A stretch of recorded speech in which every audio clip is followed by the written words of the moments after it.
De l'ombre à la lumière, c'est bien le terme de l'exposition de l'art que le ministre et sa délégation ont visité au Palais Royal Romain de Porto-Novo dans la soirée de ce dimanche 5 janvier 2020 dans le cadre de la deuxième journée du Festival international de Porto-Novo 2020. Donc nous sommes venus dans le cadre de la deuxième journée du Festival international de Porto-Novo et je profite de l'occasion pour remercier le maire de la ville de Porto-Novo qui est là et bien évidemment Sa Majesté le Roi. Nous sommes venus visiter et faire le vernissage de cette exposition qui est riche de plusieurs pièces venant de plusieurs pays, bien évidemment notre pays le Bénin, mais également le Togo, d'autres pays d'Afrique et peut-être même un peu plus loin parce que nous avons remarqué auprès de ce collectionneur, et d'ailleurs ça tombe sous le sens, une frénésie. C'est ça le collectionneur, c'est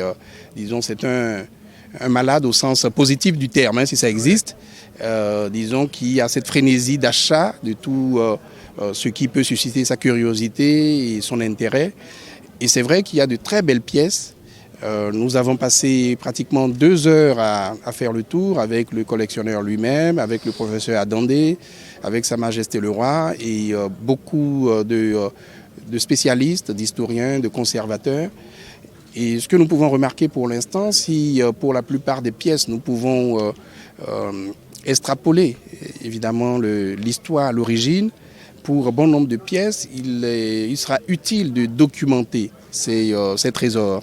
Parce qu'il y a une vraie nécessité de documenter, une nécessité de conserver, parce qu'il y a des pièces en souffrance manifestement. Il serait dommage de laisser le temps évidemment et le manque de conservation et de soins appropriés détruire ces trésors que nous avons. Je suis particulièrement heureux. Et depuis j'y d'ailleurs, parce que j'ai rêvé de voir Porto-Novo grand, j'ai rêvé de voir Porto-Novo retrouver ses attributs de capitale, j'ai rêvé de Porto-Novo rayonnant. Mais je crois que nous avons choisi de commencer par la culture, parce que c'est le moyen le plus simple, parce que nous l'avons, comme le ministre l'a dit hier, Porto-Novo c'est un musée à ciel ouvert.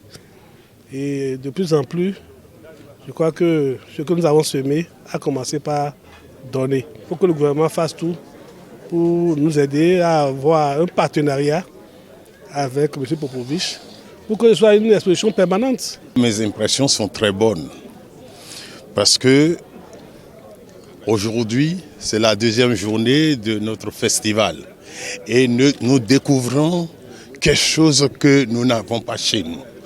Nous avons effectivement des arts, mais comme ceux-ci, c'est vraiment rare. Et à cela, nous remercions M. Popovic pour ce qu'il a fait, pour cette aide qu'il a portée d'abord à notre festival et pour cette aide qui ne sera pas seulement désormais une aide, ce sera un musée. Moi, je suis un collectionneur. Je suis depuis 32 ans en Afrique. Et depuis 1987, je suis arrivé à Lomé. Les derniers 7 ans, je suis ici. Et bon, j'ai toujours continué à avoir une regard particulier pour les choses que vous faites et pour l'art en général, l'art africain. Merci à ministre Monsieur Abimbola, Monsieur maire Emmanuel Zossou, je remercie à ensemble des gens qui m'ont aidé pour organiser cet événement. Je veux sans oublier ma commissaire de l'exposition, Martine Boucher. Il faut que l'État béninois fasse quelque chose pour la conservation de ces pièces.